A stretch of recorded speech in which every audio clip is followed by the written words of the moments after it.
In the summer of 2017, 8 college friends rented a boat for a weekend at Cedar Lake. They took selfies on the dock, loaded coolers with ice and beer, and promised their families they'd be back by Sunday night. None of them ever came home. The boat vanished without a trace. No wreckage, no distress calls, no oil slicks on the water. For 5 years, their families searched every inlet, every cove, every hidden corner of the 12-mile lake. Then in 2022, a drone hobbyist flying over a restricted marsh area captured something that made his blood run cold. Dozens of boats, maybe hundreds, scattered across a hidden graveyard, like white bones against dark water. What was found hidden inside their boat would prove the 8 friends hadn't just drowned. They'd been murdered to keep a secret that was worth millions. The call came at 6:43 a.m.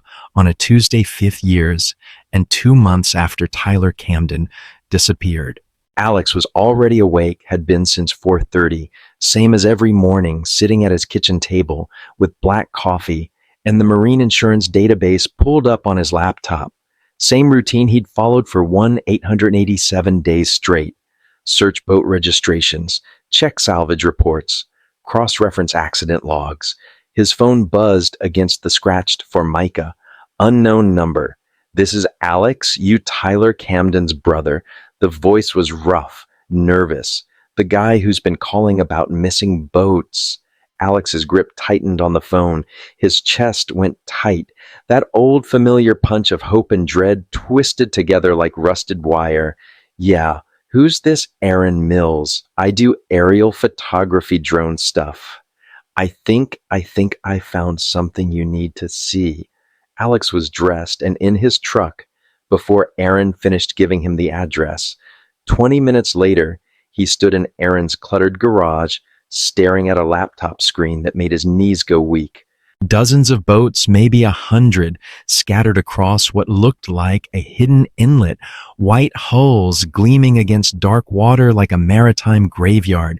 Pontoons, fishing boats, cabin cruisers, all abandoned, half submerged, rotting in neat rows like someone had been collecting them.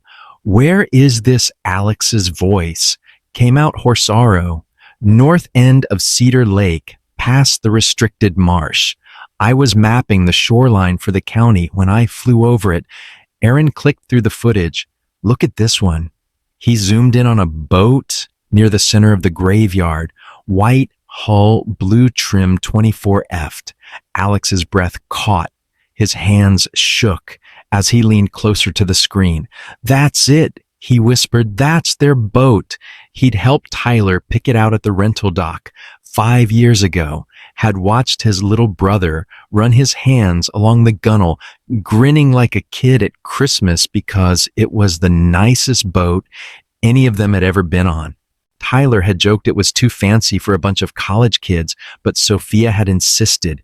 It was her birthday weekend and she wanted something special. "You sure?" Aaron asked. Alex nodded, throat closing tight. The registration number was barely visible through the grime and algae, but he'd memorized it years ago.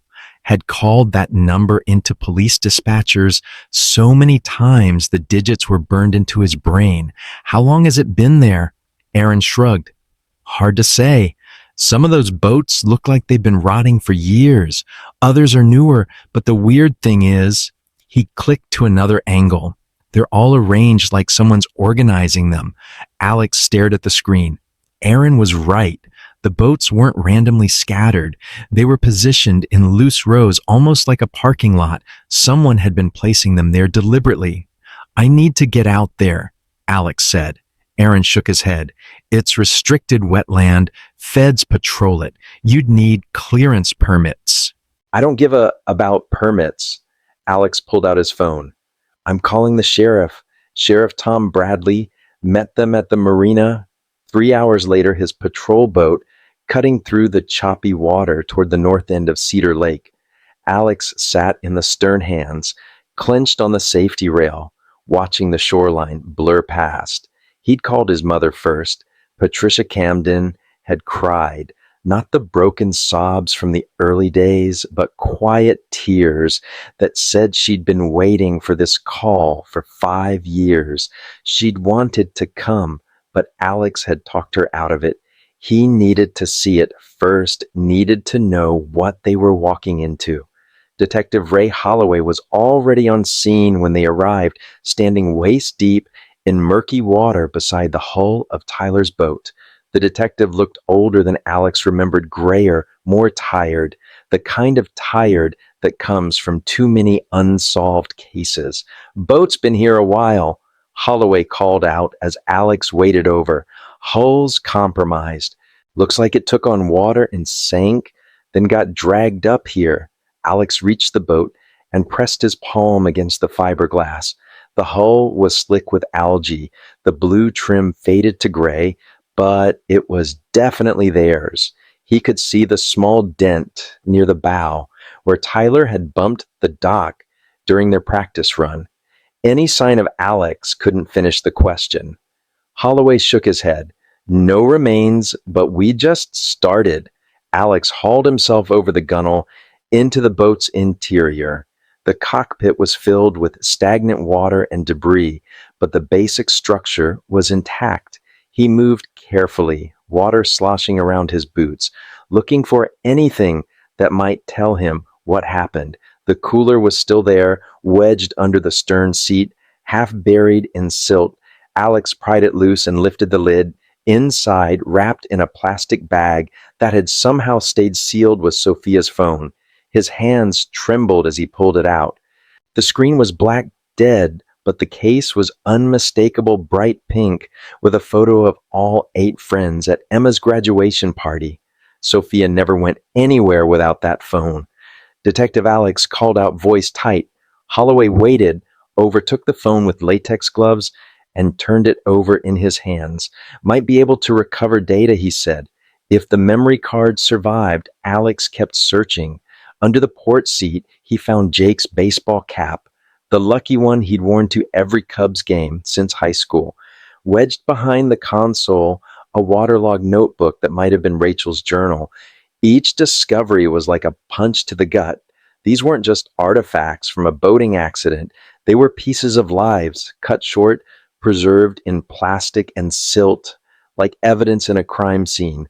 Alex Holloway's voice was sharp. "You need to see this." The detective was standing near the stern, pointing at something carved into the fiberglass. Alex waded over and knelt down, squinting at the marks. Someone had scratched letters into the hull, crude but deliberate. "Help us." The words were barely visible under the algae, but they were there, carved by someone who knew they were in trouble, someone who wanted to leave a message. Alex's vision blurred, his chest burned. Tyler had been scared, had known something was wrong, had tried to leave a clue.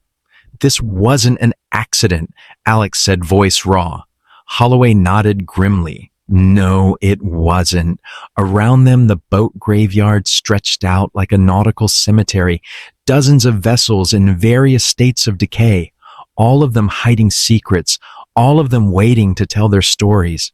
Alex pulled out his phone and started taking pictures of the message of the boat, of the personal belongings they'd found. Whatever had happened to Tyler and his friends, whoever was responsible for this graveyard, Alex was going to find them, and he was going to make them pay. The evidence lockup at the county sheriff's office smelled like disinfectant and old coffee. Alex sat across from Detective Holloway at a metal table, Sophia's phone between them in a clear plastic bag. The tech specialist, a thin woman named Janet, had been working on it for 3 hours. Got something, Janet said, not looking up from her computer. Phone was in a decent waterproof case, memory cards intact. "I've recovered about 60% of the data." Alex's palms were sweating. He'd been running on adrenaline and coffee since they'd pulled the boat from the marsh, and his hands hadn't stopped shaking. "What kind of data?" Holloway asked. Janet clicked through files on her screen. "F mostly. Some text messages. Last activity was July 14th, 2017, the day they disappeared." She turned the monitor toward them. The screen showed a photo of all 8 friends on the dock, arms around each other, grinning at the camera. Tyler was in the center, one arm around Sophia, the other around Jake. The girls were all smiling, hair blowing in the lake breeze. Alex recognized the dock immediately. North Point Marina, where they'd rented the boat. The timestamp showed 11:23 a.m. That was about an hour after they picked up the boat, Holloway said. According to the rental records, Janet scrolled to the next photo. This one showed the boat loaded with gear coolers, towels, a portable speaker. Madison was tossing a beach ball in the air. Ashley was applying sunscreen to Rachel's shoulders. Normal, happy, completely unaware of what was coming. "Keep going," Alex said, voice tight. The next few photos were standard lake day shots. The group swimming off the back of the boat. Tyler at the wheel, sunglasses on, looking every bit the confident captain. Emma taking a selfie with Chloe and Madison in the background. Then the tone shifted. The timestamp jumped to 3:47 p.m. The photo showed Tyler pointing at something off camera, his expression serious. In the background, Alex could see another boat, a larger white cabin cruiser with dark windows. "What's he looking at?" Alex asked. Janet enhanced the image. In the distance, barely visible, was a second boat approaching theirs. The resolution was too poor to make out details, but Alex could see figures on the deck. The next photo was taken 4 minutes later. The cabin cruiser was closer now, maybe 50 yards away. Tyler wasn't smiling anymore. Neither were the others. Sophia was holding her phone like she was filming something. "She was recording," Holloway said. "Check for video files." Janet's fingers flew across the keyboard. Found one. 47 seconds, same time stamp. She opened the video file. Sophia's voice came through the speakers, shaky but clear. "Tyler, who are those guys?" The camera was pointed at the approaching boat. Alex could see 2 men on the deck, one at the wheel, another standing near the bow. Both were wearing baseball caps, pulled low. Tyler's voice off camera. "I don't know. They've been following us for the last hour." "Following us?" That was Jake, his voice tight with concern. The video zoomed in on the other boat. The man at the bow was holding something in his hands. Binoculars maybe, or a camera. Should we call someone? Rachel's voice, barely audible over the engine noise. The video cut off abruptly. Alex stared at the frozen frame on the screen.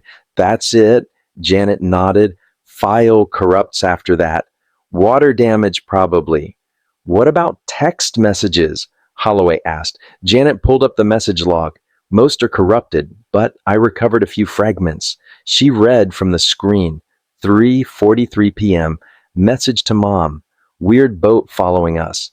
3:51 p.m. Message to same contact. "Tyler thinks we should head back." Alex's jaw clenched.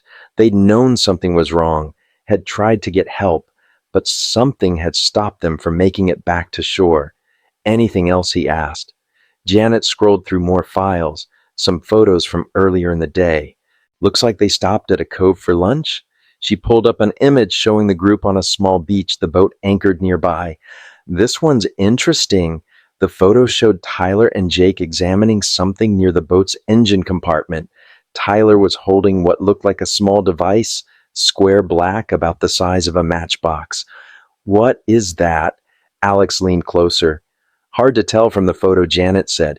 "Could be a GPS tracker or some kind of monitoring device." Alex's blood went cold. Someone was tracking them. Holloway studied the image.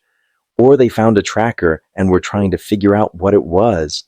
The detective's phone buzzed. He answered it, listened for a moment, then hung up with a grim expression. That was the Coast Guard. They're doing a full sweep of the boat graveyard. Preliminary count is 87 vessels in various states of decay. Some have been there for decades. Others are much more recent. How recent? Alex asked. Last 2 years, maybe 3. Alex felt sick. 87 boats. How many people had disappeared? How many families had gone through what his was going through? Janet pulled up another photo. This one showed the group from a distance, taken from water level, like someone had been watching them from another boat.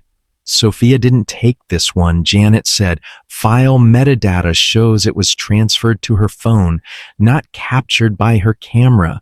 Transferred how? Bluetooth probably, or AirDrop. Someone sent this to her.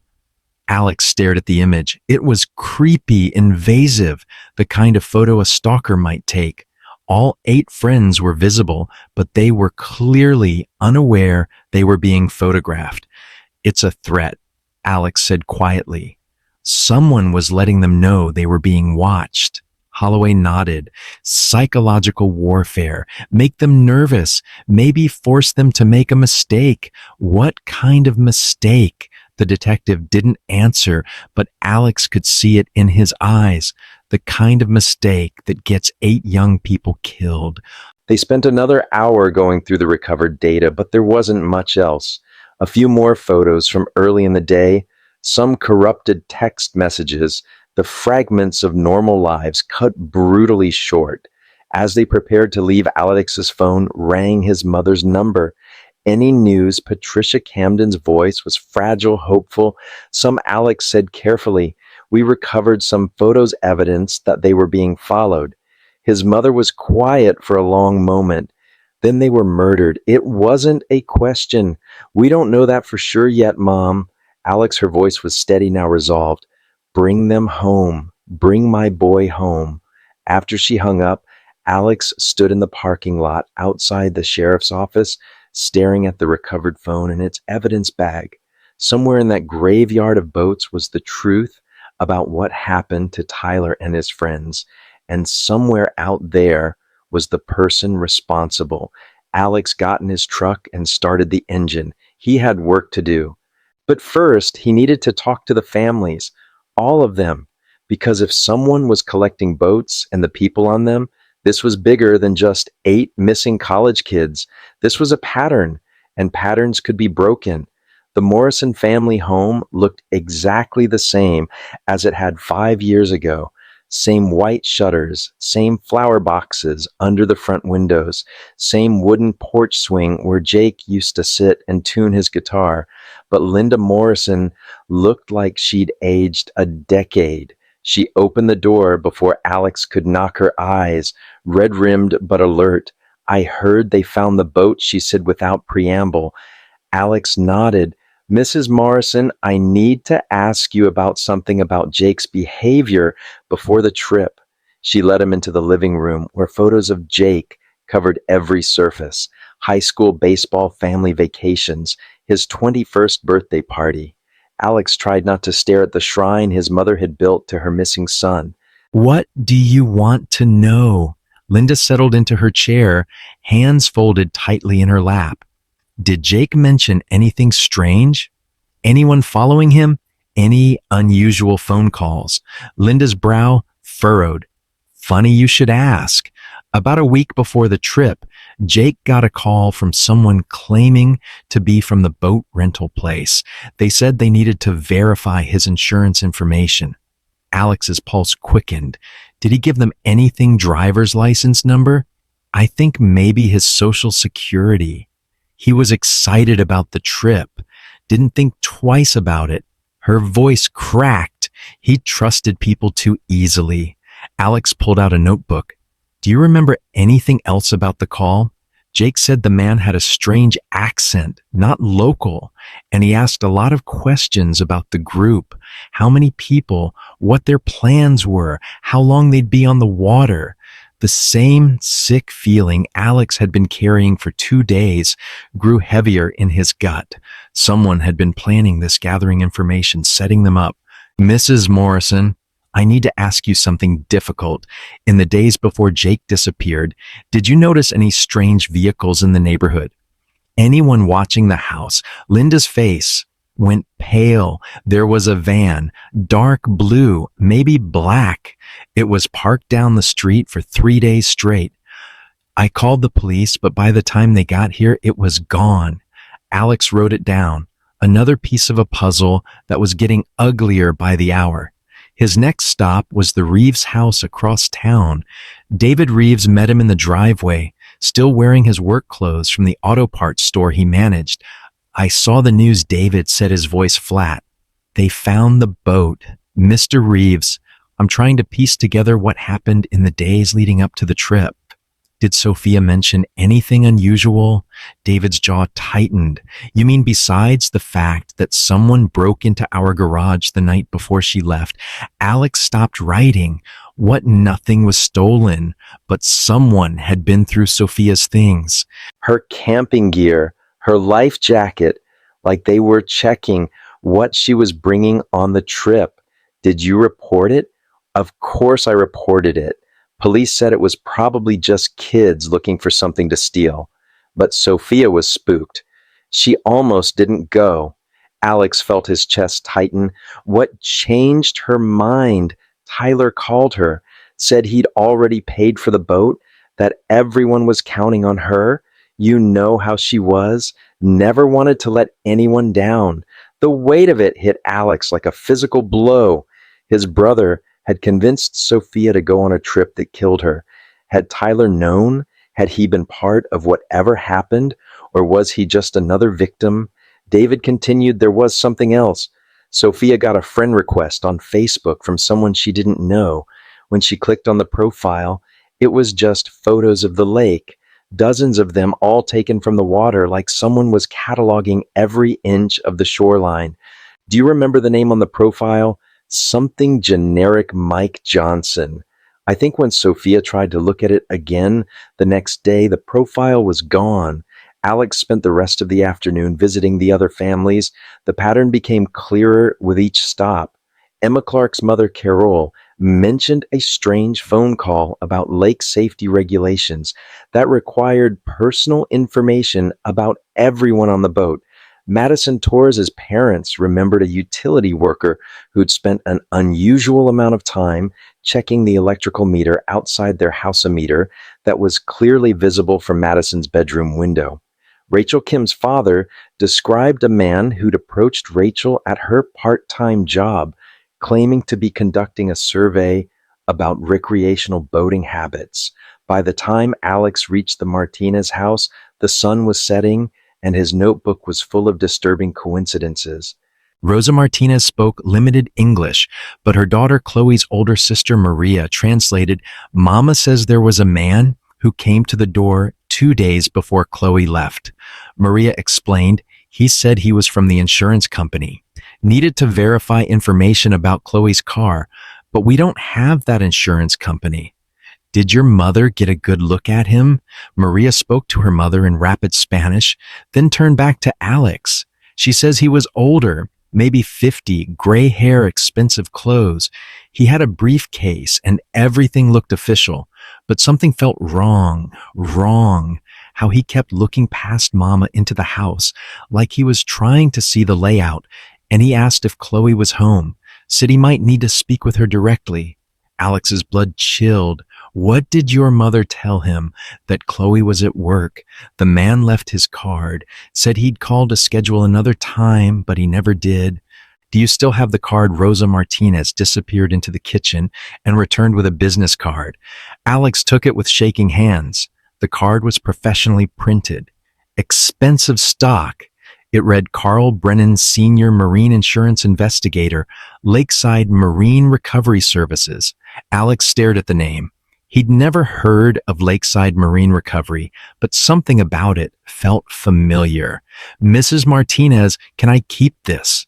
Rosa nodded, her eyes worried. As Alex drove home through the darkening streets, his mind raced. Someone had been systematically gathering information about all 8 kids, learning their routines, their families, their plans. This wasn't random. It wasn't a crime of opportunity. It was a hunt. Back at his apartment, Alex fired up his laptop and searched for Lakeside Marine Recovery Services. The company had a website, clean, professional, specializing in insurance investigations and boat salvage operations. The owner's bio made Alex's stomach drop.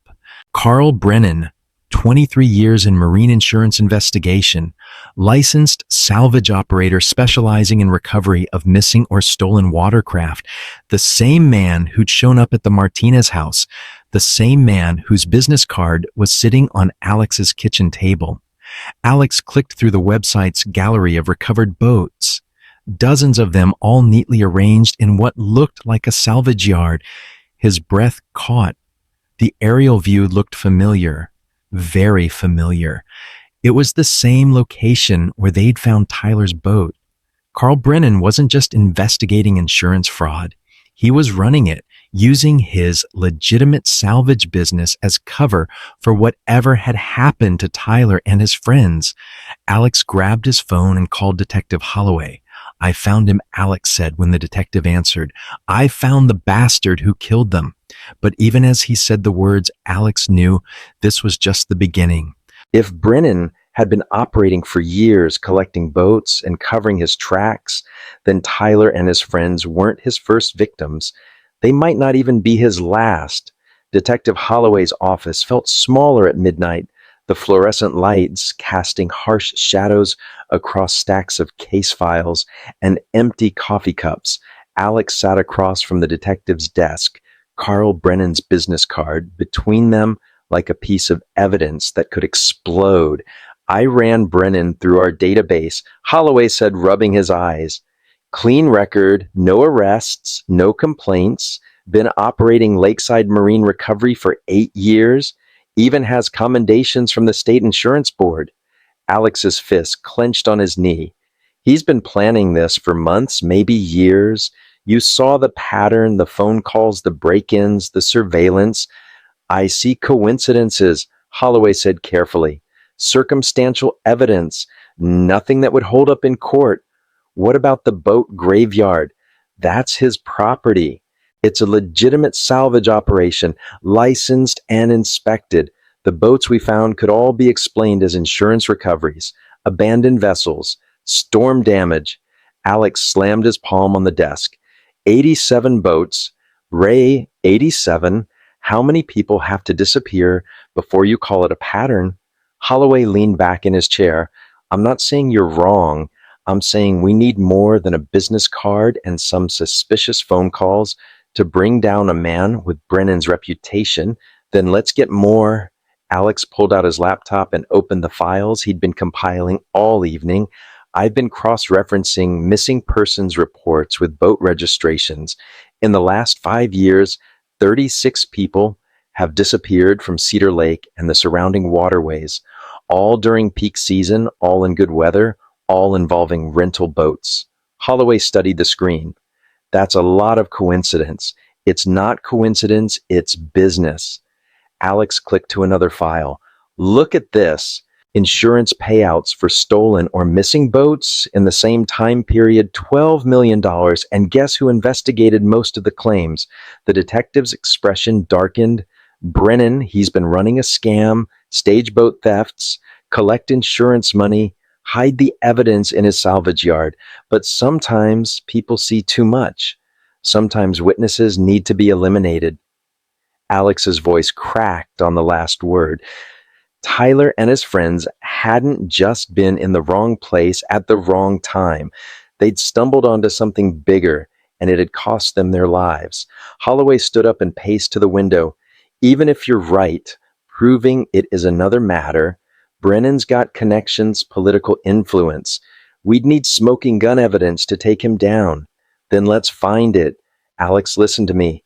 If Brennan is what you think he is, if he's been killing people for years, then he's dangerous professional. You start poking around, you might end up like your brother." The words hit Alex like a physical blow, but they also crystallized his resolve. "I'm already in this, Ray. The moment I found that boat, I became a threat to him.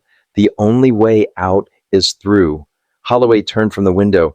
"What are you proposing?" "Undercover operation.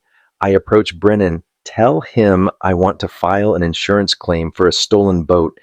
Get him talking, maybe wearing a wire." "Absolutely not. You're a civilian. You're emotionally compromised. It's too dangerous. Then what do you suggest?" Before Holloway could answer, his phone rang. He glanced at the caller ID and frowned. "It's dispatch. At this hour, it's never good news." He answered on speaker. "This is Holloway.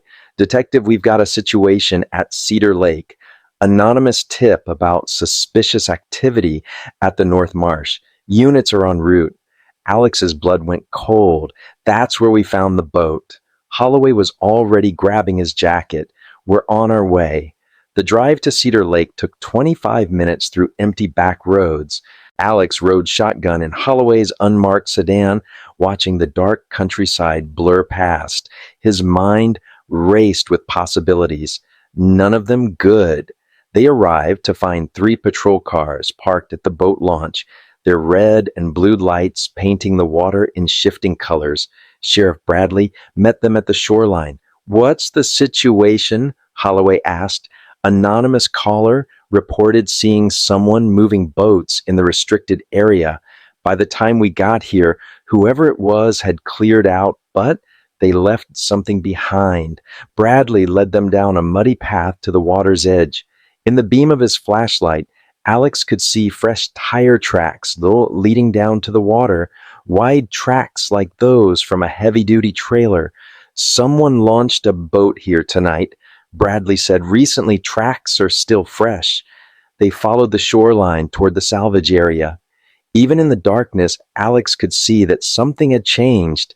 The neat rows of abandoned boats were disrupted, gaps where vessels had been.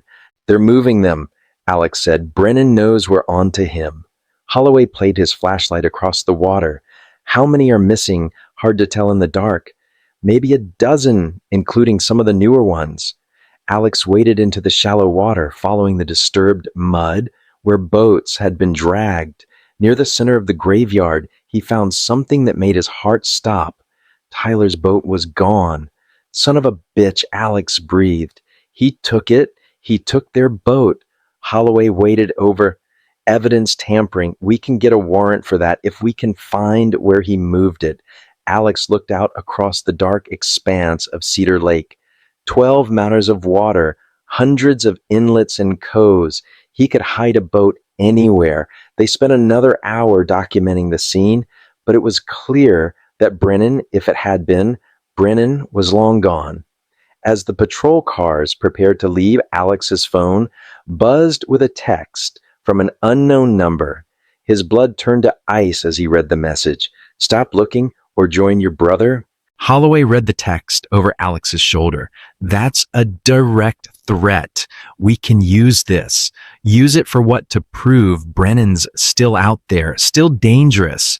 Alex stared at the phone screen. "He's escalating, moving evidence, making threats. He's cornered, and cornered animals do desperate things. All the more reason to let law enforcement handle this." Alex looked out across the dark water where his brother had died. Somewhere out there, Brennan was destroying evidence, covering his tracks, preparing to disappear or strike again.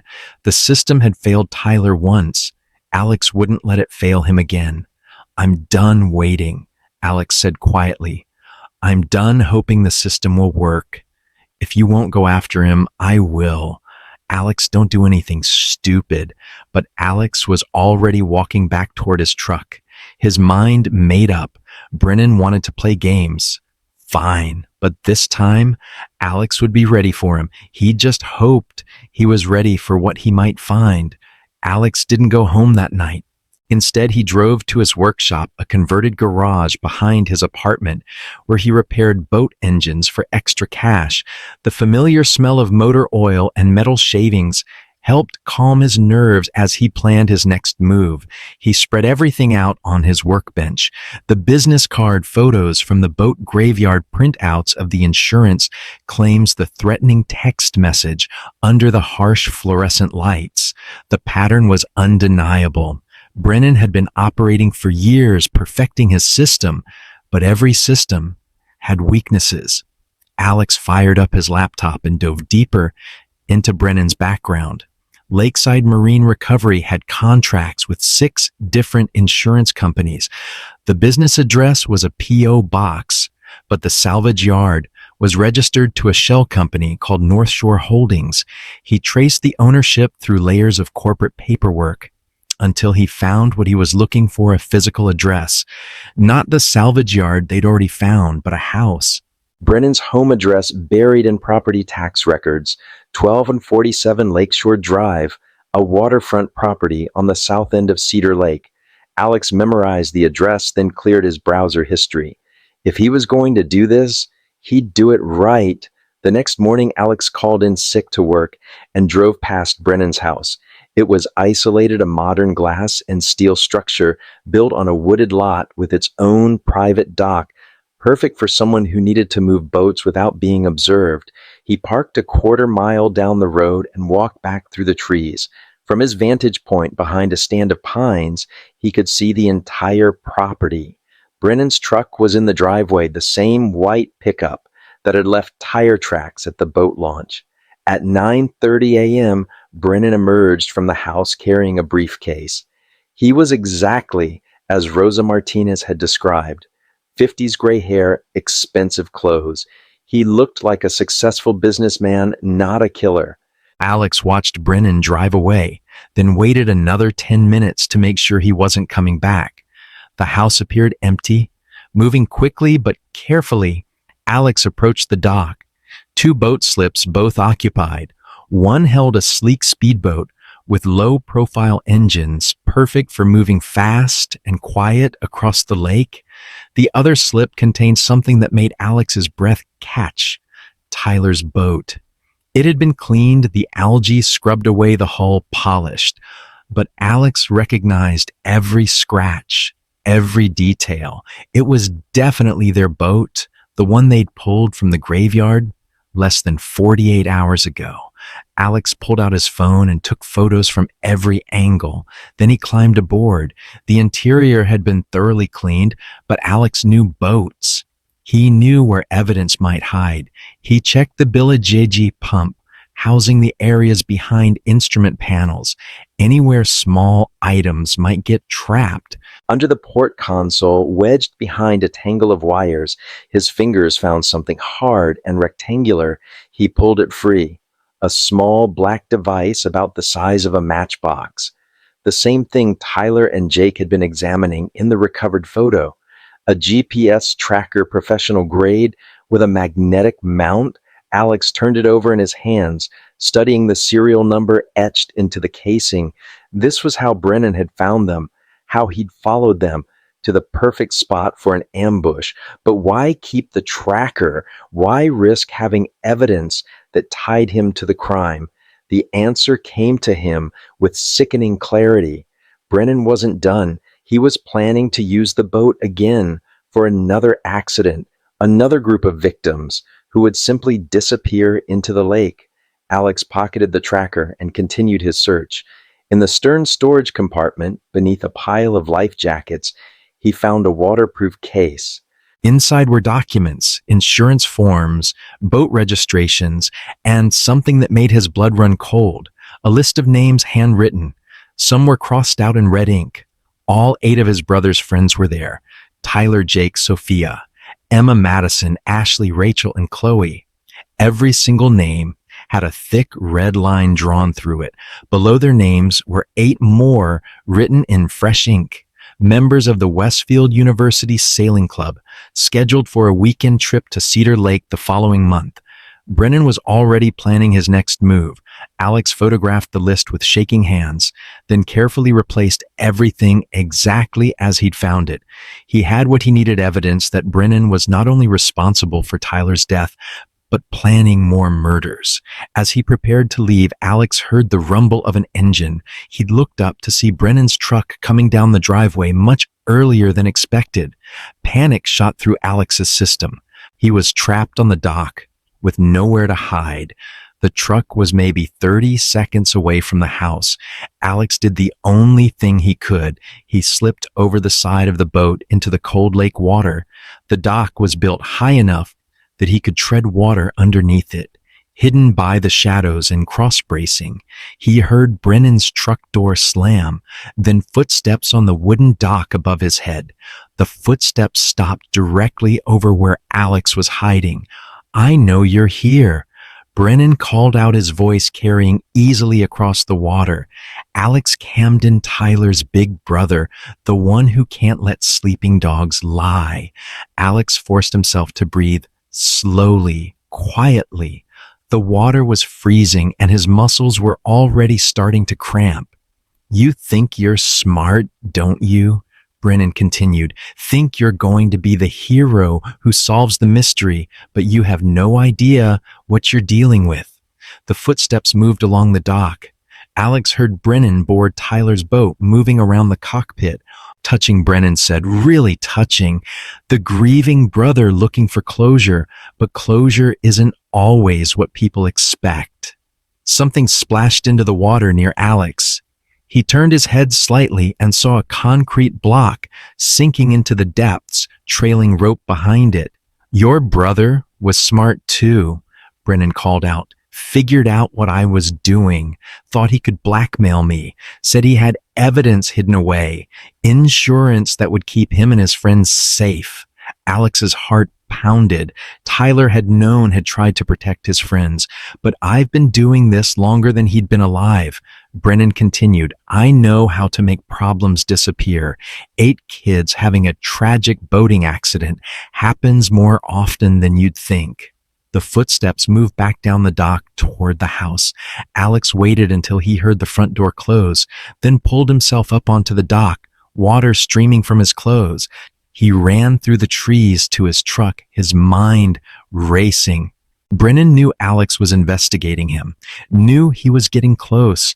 The game had changed from cat and mouse to something much more dangerous. Alex drove straight to the sheriff's office, the GPS tracker, and photos burning in his pocket. He had evidence now, real evidence that could put Brennan away.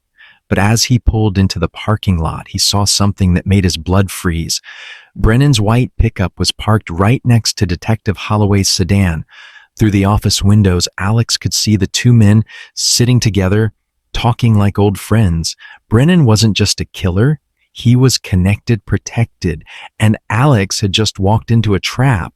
Alex sat in his truck in the sheriff's office parking lot, hands gripping the steering wheel so tight his knuckles had gone white.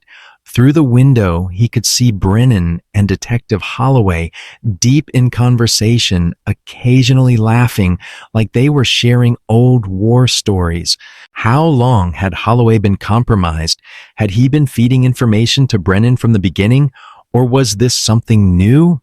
Alex's phone buzzed. A text from Holloway. Where are you? Need to discuss the case. Alex stared at the message. If he walked into that office now, he might not walk back out. But running would only confirm Brennan's suspicions. He needed to play this smart. He texted back, on my way. Found something important. Alex took a deep breath and walked into the sheriff's office like nothing had changed. Holloway met him in the lobby, his smile not quite reaching his eyes. Alex, good. Carl Brennan wanted to meet you. He's been very helpful with the investigation. Brennan stood up as they entered Holloway's office, extending his hand with the practiced smile of a successful businessman. Mr. Camden, I'm so sorry for your loss. Your brother and his friends were fine young people. Alex shook the offered hand, fighting the urge to break every finger. Thank you. I understand you're helping with the investigation in whatever way I can. When Detective Holloway told me about the boat graveyard discovery, I immediately offered the resources of my salvage company. We want to get to the bottom of this as much as you do. The man's audacity was breathtaking. Alex forced himself to remain calm. That's very generous of you. Carl was just explaining how these insurance fraud rings operate, Holloway said. Apparently, criminals will stage boat thefts, then hide the evidence in remote areas. Sometimes innocent people get caught in the crossfire. Exactly. Brennan nodded gravely. These are dangerous people, Mr. Camden. Professional criminals who won't hesitate to eliminate witnesses. That's probably what happened to your brother and his friends. Wrong place, wrong time. Alex played along. Do you have any leads on who might be responsible? Brennan exchanged a glance with Holloway. We have some theories, but we need to be very careful. If word gets out that we're closing in, they might destroy evidence, or worse, target anyone they think is getting too close to the truth. The threat was crystal clear, delivered with a smile and a concerned tone. Alex nodded like he understood. What can I do to help? Actually, Holloway said, Carl had an interesting suggestion. He thinks you might be able to help us set up a sting operation. Alex's pulse quickened. What kind of sting? Brennan leaned forward. These criminals often target people asking too many questions about missing boats. Someone like you, for instance, if you were to make some inquiries in the right places, put yourself out there as someone looking for answers. You want me to be bait. We want you to help us catch the people responsible for your brother's death, Holloway said, but only if you're comfortable with it. There would be risks. Alex pretended to consider it. What exactly would I have to do? Nothing too dangerous, Brennan said. Maybe visit some marinas, ask questions about boat thefts. Let it be known that you're investigating your brother's disappearance. If our theories are correct, they'll reach out to you. And you'll be watching every step of the way, Holloway assured him. Full surveillance backup teams. You'd never be in real danger. Alex nodded slowly. Okay, I'll do it. Whatever it takes to find Tyler's killers. Brennan smiled. Excellent. I'll put together a list of locations where you should start asking questions, places where these criminals are known to operate. They spent another 20 minutes discussing details, but Alex barely heard the words. His mind was racing, trying to figure out Brennan's endgame. Why involve him in a fake sting operation? Why not just kill him and be done with it? The answer came to him as they shook hands goodbye. Brennan needed Alex to disappear in a way that wouldn't raise suspicions, a botched sting operation, a civilian who got too close to dangerous criminals. It would be the perfect cover story. Alex left the sheriff's office with a list of marinas to visit and a sick feeling in his stomach. He was walking deeper into Brennan's web, but it was the only way to gather enough evidence to expose the truth. His first stop was North Point Marina, where Tyler and his friends had rented their boat. The manager, a weathered man named Pete Sullivan, remembered the group well. Nice kids, Pete said, leaning against the dock railing. Real tragedy. What happened to them? I'm trying to understand what went wrong, Alex said, following the script Brennan had given him. Have you had problems with boat thefts? Insurance fraud? Pete's expression darkened. You asking for any particular reason? My brother's boat was found in some kind of salvage yard. Police think it might be connected to a larger criminal operation. Pete glanced around the marina, then leaned closer. Can I give you some advice, son? Stop asking questions. Some stones are better left unturned. What do you mean? I mean, there are people around here who don't like folks poking into their business, people with connections, people who can make problems disappear. Alex felt a chill that had nothing to do with the lake breeze. Are you talking about Carl? Brennan? Pete's face went pale. He stepped back like Alex had just confessed to a crime. I don't know what you're talking about, Pete said quickly. I think you should leave. But as Alex walked back toward his truck, Pete called out quietly, Kid, your brother asked me the same questions a week before he died. Told me he thought someone was planning something bad. I told him to be careful. Alex drove straight to his workshop, hands trembling as he locked the door behind him. Tyler's flash drive felt like it was burning a hole in his pocket. His little brother had been trying to save his friends, had known they were walking into danger, and had tried to leave evidence behind. He plugged the drive into his laptop with shaking fingers. The screen filled with folders, dozens of them, organized by date and labeled with cryptic names like insurance claims analysis and boat movement patterns. Alex opened the first folder. It contained spreadsheets tracking insurance payouts for missing boats over a 3-year period. Tyler had been thorough cross-referencing claims with weather reports, investigating whether the boats had actually been stolen or just staged to look that way. The pattern was damning. Boats would be reported stolen during perfect weather conditions, always from remote locations with no witnesses. The insurance companies would pay out quickly, usually based on investigations conducted by the same man, Carl Brennan. The second folder made Alex's blood run cold. It was titled Surveillance Photos and contained dozens of images of Brennan meeting with various people, dock workers, marina managers, even what looked like police officers. All the photos were taken from a distance, but Tyler had somehow managed to document an entire network of corruption.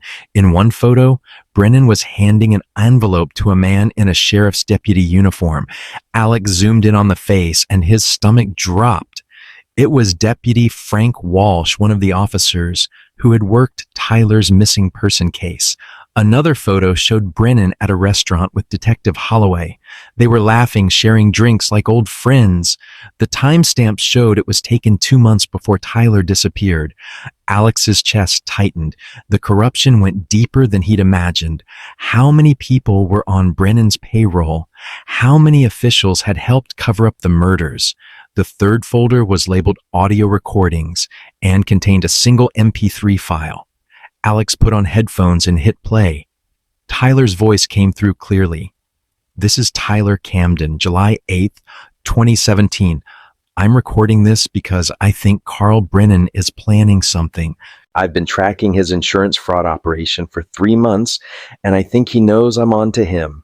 Alex closed his eyes, hearing his brother's voice for the first time in 5 years. "Someone broke into my apartment last week. Nothing was stolen, but my computer had been accessed. My research files were copied. I think Brennan is trying to figure out how much I know." Tyler's voice grew more urgent.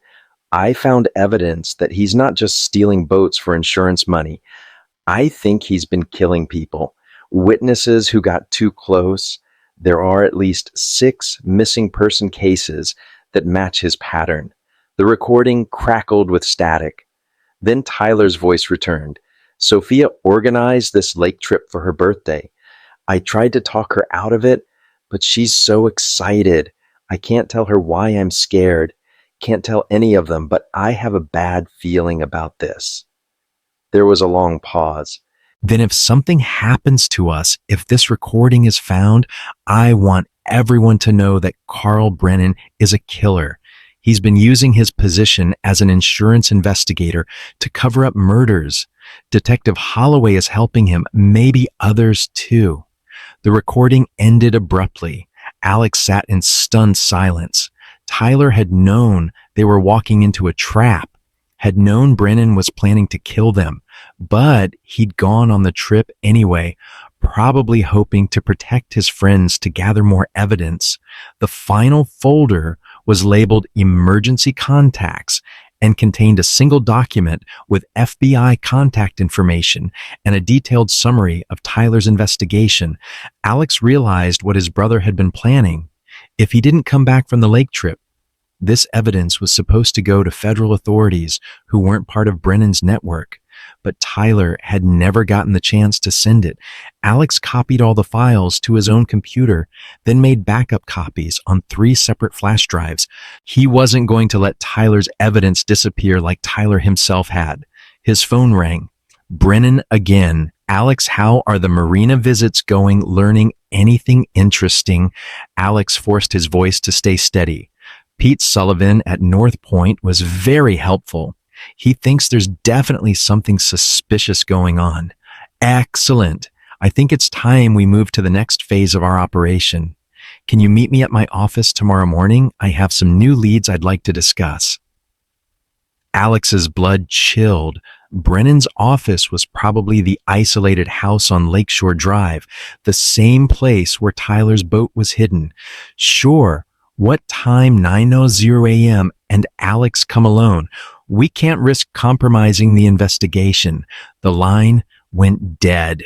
Alex stared at his phone, knowing he was being invited to his own execution, but Tyler's evidence had given him something Brennan didn't expect: knowledge of the full scope of the conspiracy, and Alex had no intention of walking into that meeting defenseless.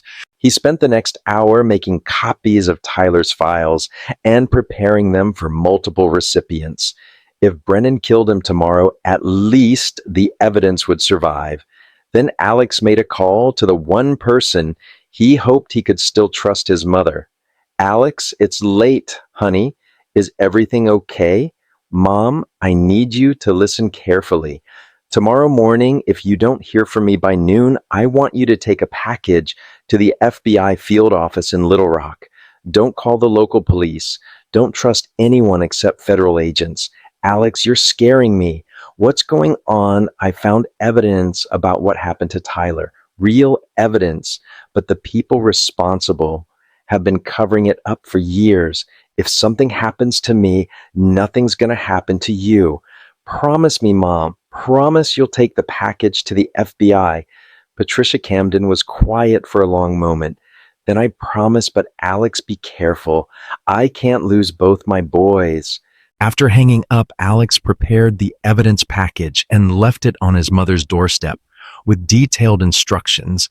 Then he went back to his workshop and opened the gun safe his father had left him. The .38 revolver felt heavy in his hands. Alex had learned to shoot as a kid, but he'd never imagined using a gun to avenge his brother's murder. He checked the cylinder, loaded 6 rounds, and slipped the gun into his jacket pocket. Tomorrow morning, he would walk into Brennan's trap. But unlike Tyler and his friends, Alex would be ready for what was waiting. The game was almost over. One way or another, tomorrow would bring answers and justice. Alex didn't sleep. He spent the night in his workshop going over Tyler's evidence one more time, memorizing every detail.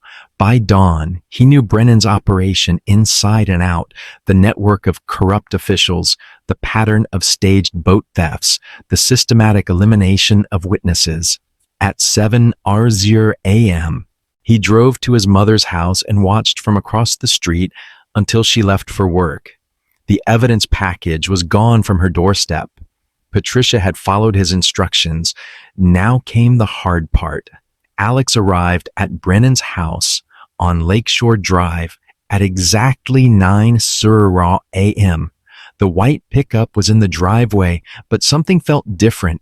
Too quiet, too isolated. The neighboring houses were empty. Vacation rentals that wouldn't be occupied for weeks. Perfect for making someone disappear. Alex parked in the driveway and walked to the front door. The .38, a comforting weight in his jacket pocket.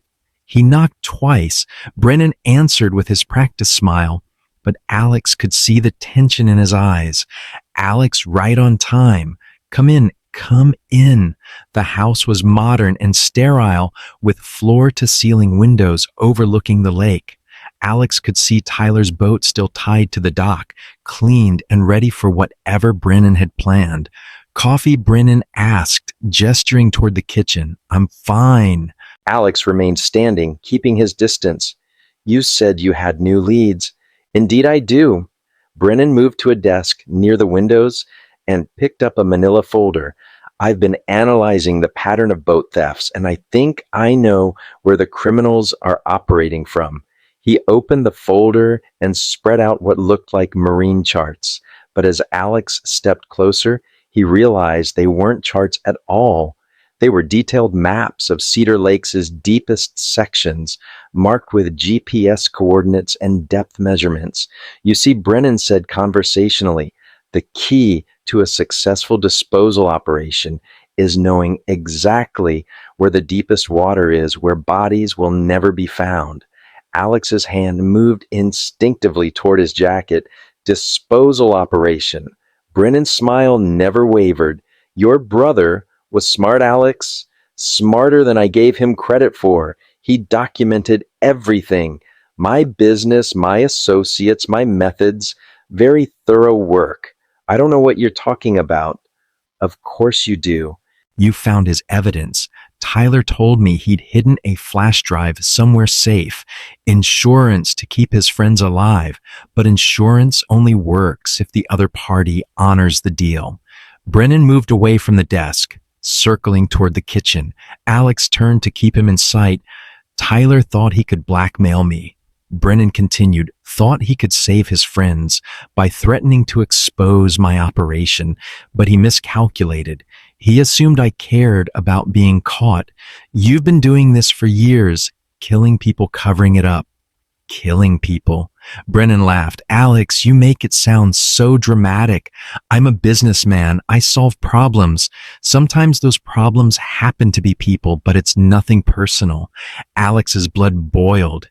8 college kids. Nothing personal. 8 college kids who stumbled onto something they shouldn't have. Tyler was following me, taking photos, recording conversations. His friends became collateral damage. Brennan reached the kitchen island and opened a drawer. Alex tensed, ready to draw his gun, but Brennan only pulled out a pair of latex gloves. The beauty of my business, Brennan said, pulling on the gloves is that it's self-concealing. Missing bores, tragic accidents, equipment failures, all very believable. Insurance companies pay out quickly to avoid bad publicity, and the police help you cover it up. Some police. Holloway has been useful, though he doesn't know the full extent of my operations. He thinks I'm just running insurance fraud, skimming money off false claims. He has no idea about the more permanent solutions I sometimes employ.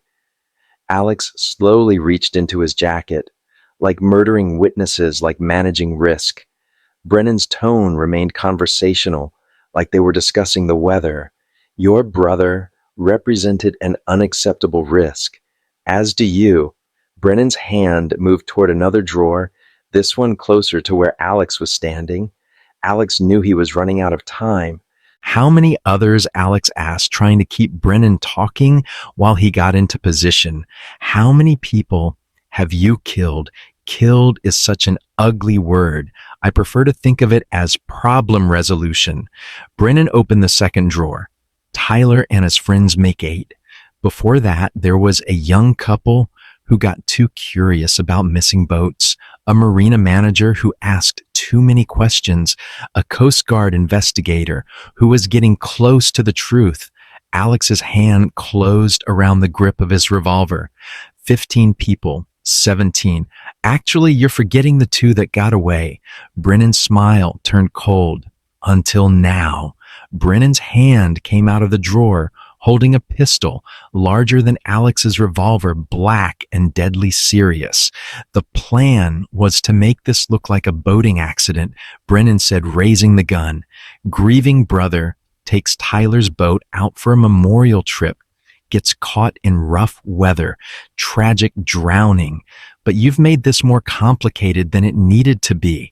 Alex drew his revolver in one smooth motion, bringing it up as Brennan swung his pistol around. For a split second, they faced each other across the kitchen island, both armed, both knowing only one of them would walk away. You killed my brother, Alex said, his voice steady, despite the adrenaline coursing through his system. Your brother killed himself, Brennan replied. He should have minded his own business. They fired simultaneously. Brennan's shot went wide, shattering the window behind Alex. Alex's bullet caught Brennan in the shoulder, spinning him around and sending his gun skittering across the floor. Brennan staggered back against the kitchen counter, clutching his wounded shoulder. Blood seeped between his fingers. You have no idea what you've done, Brennan gasped. This operation is bigger than just me. Kill me and you'll never find all the people involved. Alex kept his gun trained on Brennan while he kicked the other pistol away. Then start talking. Who else is involved? How many officials are on your payroll? Brennan laughed, a wet sound that turned into a cough. You think this ends with me? I'm just middle management, Alex. There are people above me, people with real power, people who won't let you walk away from this. We'll see about that. Alex pulled out his phone and dialed 911, keeping the gun pointed at Brennan. 911. What's your emergency? This is Alex Camden. I'm at 1247 Lakeshore Drive. I have a suspect in custody for multiple murders. I need paramedics and federal agents, not local police. Brennan smiled through his pain. Federal agents. You think they're not part of this too? But Alex wasn't listening anymore. Through the shattered window, he could see Tyler's boat on the dock. finally free from the man who had used it to cover up 8 murders. In the distance, sirens were already approaching. Tyler's evidence was in the hands of the FBI. Brennan was wounded and captured. The truth was finally coming out. But as Alex looked at the blood pooling on Brennan's kitchen floor, he realized this wasn't the end of the story.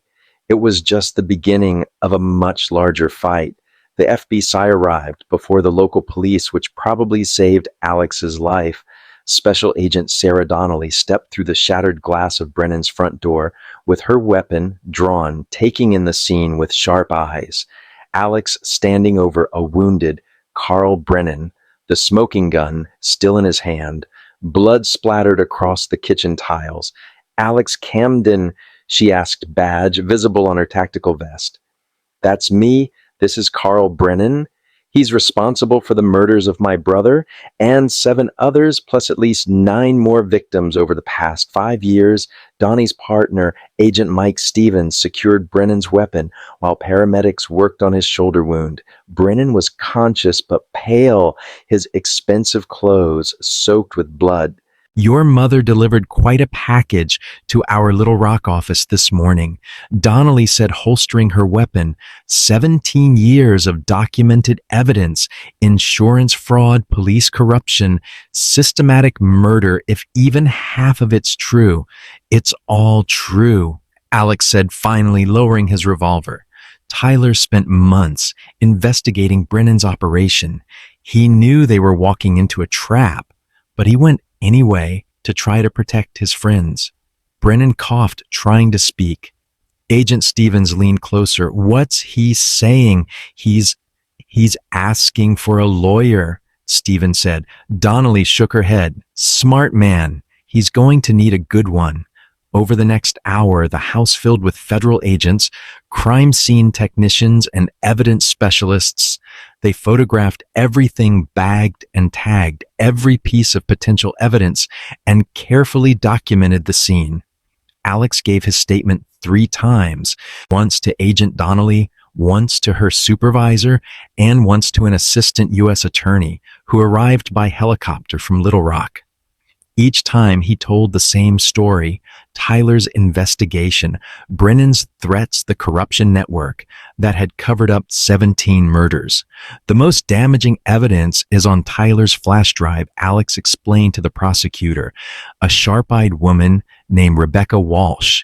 Financial records showing systematic insurance fraud, photos of Brennan meeting with corrupt officials, audio recordings of him discussing the murders." Walsh nodded as she reviewed copies of Tyler's files on her laptop.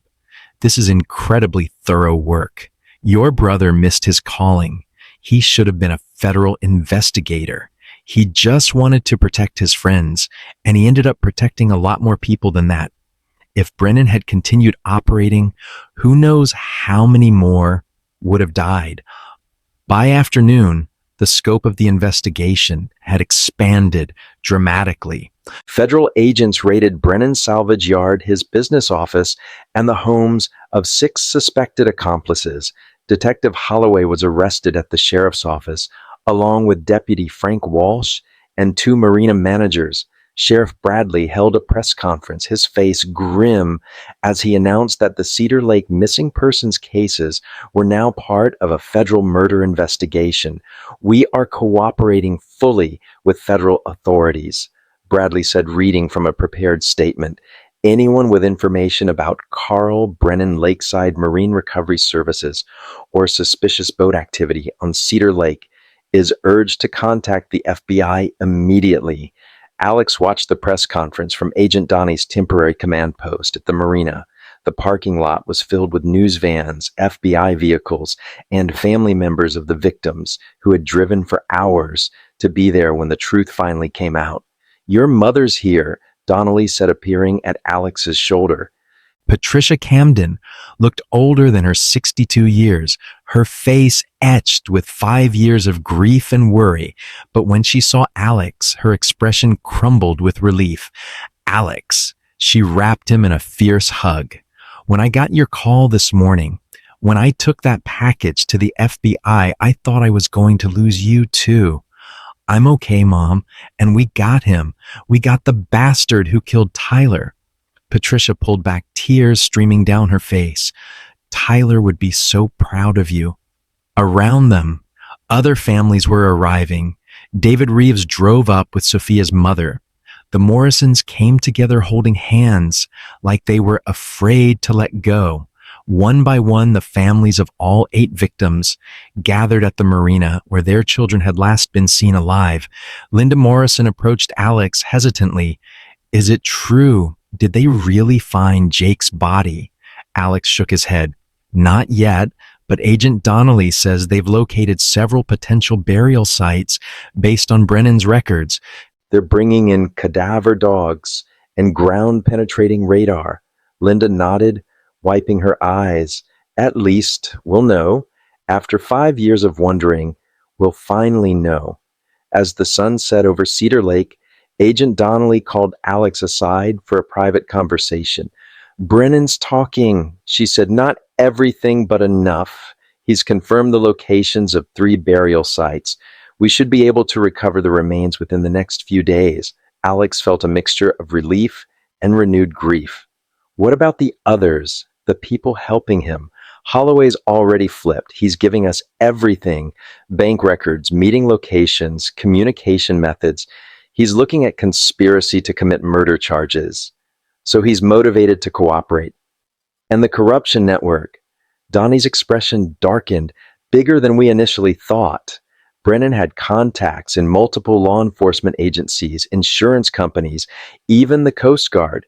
This is going to take months to fully unravel. But you'll get them all. Every last one of them. That night, Alex sat on the dock at North Point Marina, staring out at the dark water where his brother had died. The lake looked peaceful in the moonlight, giving no hint of the violence it had witnessed.